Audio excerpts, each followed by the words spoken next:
itu ditarik ke bagian belakangnya. Seperti kisah sinetron, tiba-tiba pintu kebuka, yang ngebuka adalah suaminya Zulaikha. Yang ngebuka ada suaminya Zulaikha. Nah, disitulah peran seorang wanita, ya, seperti film-film di Indosiar.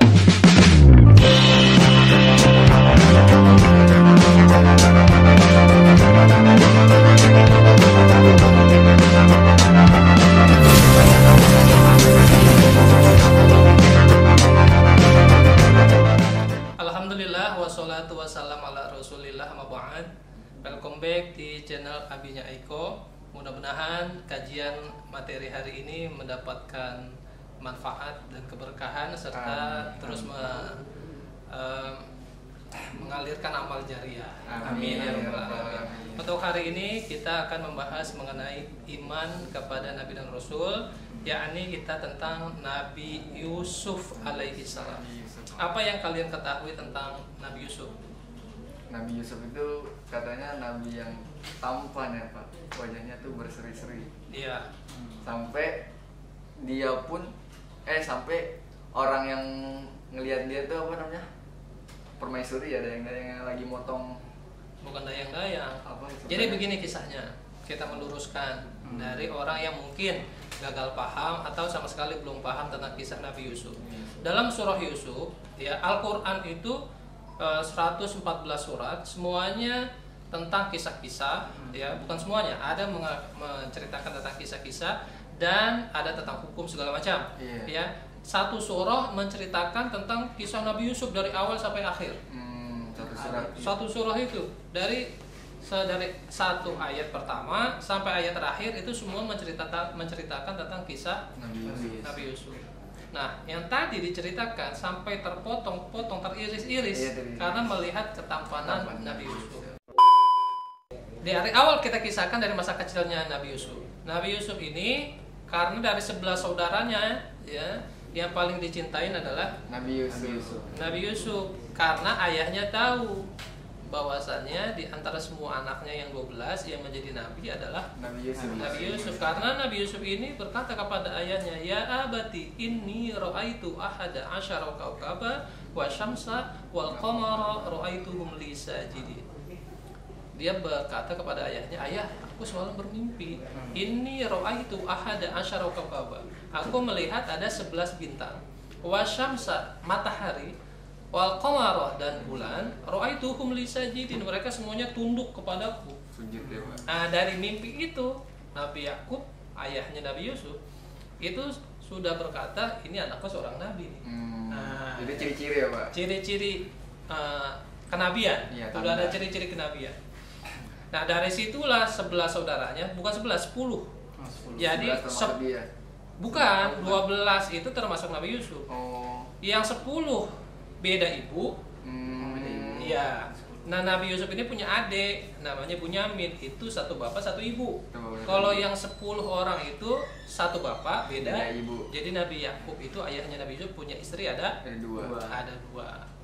Nah, yang 10 orang ini kakak-kakaknya Nabi Yusuf, kecuali Bunyamin ya, adiknya Nabi Yusuf yang beda dia satu ibu, itu semuanya iri kepada Yusuf. Akan rasa sayang ayahnya ini kok kepada Yusuf semua, kepada dia kok kayaknya enggak. Perasaan dia, perasaan mereka begitu. Gimana kalau kita bunuh Yusuf? Gitu. Jadi mereka berkomplot, ya. Mereka mengadakan rapat gitu ya. Gimana caranya supaya rasa sayangnya ini semuanya ke mereka yang 10 orang. Kalau Yusuf udah nggak ada ya kan? Iya. Gimana kalau kita bunuh? Kemudian teman yang lain, saudara yang lain ngomong, jangan, lebih baik kita buang aja di sumur tua di sana. Ada sumur tua ya pada rumahnya. Iya, bukan dekat rumahnya, jauh dari rumahnya. Jauh. Iya, jauh dari rumahnya. Singkat ceritanya, dibuanglah Yusuf ini ke sumur. Ya, mereka anggapnya udah mati kan. Saudaranya, padahal Yusuf ini diambil sama ini pedagang. Iya, ada kafilah yang suka lewat di situ. Jadi kalau misalkan dia lewat ada sumur, pasti dia mampir untuk persediaan air. Diambil, ternyata di situ ketika dia tarik embernya itu berat ya. Ada seorang anak kecil. Jadi Yusufnya naik di ember gitu ya? Iya, gitu. Nah, ketika dia lihat ini, dulu masih zaman perbudakan. Ini anak cakep, ganteng gitu kan, kayaknya kalau dijual di daerah Mesir, kota ibarat sekarang tuh Amerika mungkin ya, kota Mesir tuh ini bakal laku keras nih, dijual lah kafilah. Nah yang ngebeli itu adalah Zulaikha. Zulaikha ini adalah istri seorang perdana menteri. Jadi bukan ratu ya, Pak? Bukan ratu. Bukan ratunya. Istrinya perdana menteri lah. Orang yang penting lah di Mesir. Nah setelah itu dibeli, lama-lama kan meranjak dewasa nih bocah. Iya. Nah, udah dewasa, lama-lama lihat ketampanannya makin menonjol gitu, ya. Auranya makin terlihat. Bagaimana caranya supaya Yusuf ini bisa menikah dengan dia? Gitu. Padahal Zulaikha ini sudah punya suami. Ya. Jadi kalau mau masuk kamarnya Zulaikha itu harus melewati 7 pintu. 7 pintu. Jadi berlapis-lapis. Berlapis-lapis pintunya kamarnya Zulaikha itu. Nah, ketika dia dipanggil sama pembantunya Zulaikha untuk datang ke kamarnya, Zulaikha melewati 7 pintu, setiap satu pintu dikunci sama pembantunya Zulaikha. Udah selesai masuk kamarnya. Nah, pergilah pembantunya, ceritanya suaminya Zulaikha ini lagi ada urusan, gitu. Nah, dirayu-rayu segala macam, Yusuf nggak mau. Karena ini akhwatullah, saya lebih takut kepada Allah. Kalau kamu kayak gimana begitu? Kalau kamu kayak gimana kalau begitu? Beda tingkat keimanan. Itulah kita ngomong wala taqrabuz zina, jangan deketin zina. Ngomong gampang, prakteknya kalau udah kayak begitu susah. Nah itulah ya. Ini akhwatullah, saya lebih takut sama Allah. Larilah Yusuf lari. Dari setiap pintu yang tadi maha besarnya Allah kan 7 pintu udah dikunci tuh. Iya. Semuanya udah langsung kebuka. Jadi padahal kan dikunci bukan dari dalam, kunci dari luar. Langsung bisa kebuka. Cuma pintu terakhir ini yang susah dibuka. Nggak kebuka gitu. Nggak bisa kebuka. Dia robek lah karena sini gitu kan, sini gitu kan. Sorry ya. Iya. Jadi baju belakangnya robek. Bajunya Nabi Yusuf. Nah iya, kenapa? Karena kan Nabi Yusuf lagi di pintu gitu ditarik ke baju belakangnya. Seperti kisah sinetron, tiba-tiba pintu kebuka, yang buka adalah suaminya Zulaikha. Yang ngebuka adalah suaminya Zulaikha. Nah, disitulah peran seorang wanita, ya, seperti film-film di Indosiar. Ya, dia nih, ya, mau perkosa saya, tiba-tiba masuk kamar Yusuf. Karena pembantunya semua takut sama Zulaikha, ya kan? Betul, Yusuf tadi masuk, dia diam-diam gitu kan. Wah, semua bersandiwara. Itu ya, semuanya bersandiwara. Iya. Semua bersandiwara. Akhirnya suaminya bilang, padahal Yusuf ini orang yang baik, suaminya pun saksi gitu. Saksi akan kejujurannya, akan perkataannya si Zulaikha. Kalau benar kamu orang yang benar, kata suaminya Zulaikha, mana saksinya? Mana buktinya? Nah, disitulah dia bingung, mana buktinya? Ingat, Allah itu tidak akan meninggalkan orang-orang yang soleh, begitu aja, ya. Yang akhirnya Nabi Yusuf dikasih wahyu oleh Allah, saksinya adalah seorang bayi. Bayi yang itu bayi sendiri itu adalah ponakannya Zulaikha. Apa kata suaminya Zulaikha? Kamu mengada-ngada, coba aja panggil tuh bayi. Tuh bayi dipanggil, digendong sama Nabi Yusuf. Coba kamu bersaksi. Ya, kamu bersaksi apa yang sebenarnya terjadi. Itu bayi sebenarnya ada di kamarnya Zulaikha kejadian. Iya. Tapi ada di si bayi ini bersaksi. Apa saksinya? Kalau seandainya bajunya Yusuf robek di depan, maka wanita tersebut yang betul. Iya. Kalau seandainya baju Yusuf yang robek di belakang, maka si laki-laki ini yang benar atau yang betul. Ketika dilihat bajunya Yusuf robek di mana? Di belakang. Di belakang. Tarik. Logikanya kalau orang mau memperkosa perempuan yang meronta-ronta robeknya di depan dong. Iya. Kalau robeknya di belakang dia yang mau, ya kan? Iya. Gitu. Nah dari situlah akhirnya betul juga. Yang pertama, ini baikku juga bisa ngomong sendiri gitu iya. kan. Yang baiknya kedua, bisa ngomong gitu. bisa ngomong padahal belum waktunya bicara dalam hal manusia ya, belum Iya. waktunya bicara. Nah yang keduanya ya itu benar bajunya Yusuf robek di belakang. Karena dia menutupi martabat seorang perdana menteri, seorang suami juga mempunyai istri seperti itu, yang disalahkan adalah tetap Nabi Yusuf.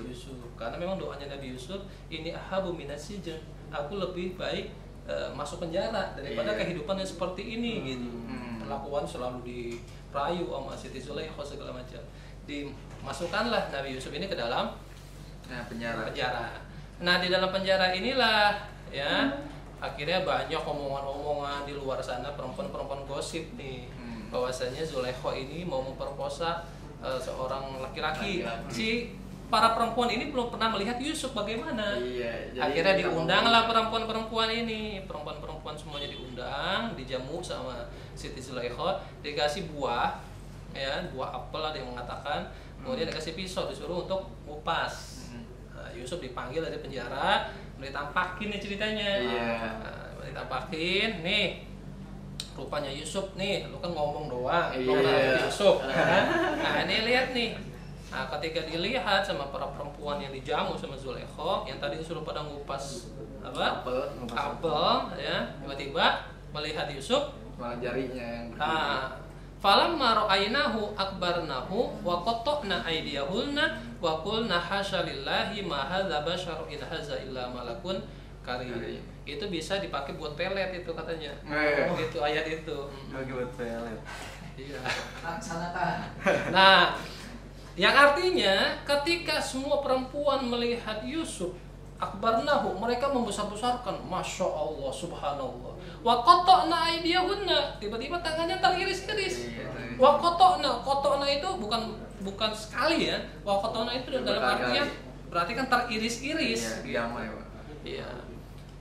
Falamma ra'ainahu akbarnahu ma hadza basyaru in hadza illa malakun karim. Ya, masya Allah, ini mah bukannya manusia, ini mah malaikat. Nah, sampai seperti itu, ya. Tapi tetap Nabi Yusuf itu sampai ending ceritanya dalam surah Yusuf itu nanti dia bertemu dengan ayahnya, Oh, iya, dengan ayahnya Nabi Yakub. Oh, pas dia jadi Karena raja, Nabi, Pak. iya, karena bukan raja. Ya salah kalau dibilang menjadi seorang raja. Jadi Nabi Yusuf itu seorang menteri perekonomian. Oh, dia jadi menteri. Diangkat perekonomian. menjadi menteri ekonomi. Kenapa? Karena waktu itu Raja Fir'aun itu bermimpi. Jadi nggak semua Fir'aun itu zalim. Iya. Nggak semua Fir'aun itu jahat ya. Oh. Jadi ada Fir'aun yang Iya, ada baik, yang baik gitu ya. yang Muslim itu di zamannya Nabi Yusuf. Nabi Yusuf.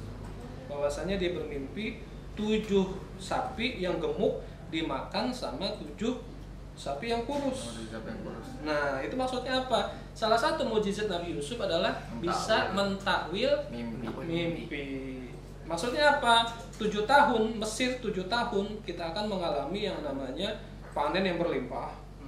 Dan setelah itu 7 tahun berikutnya kita akan mengalami pacaklik yang berkepanjangan selama 7 tahun.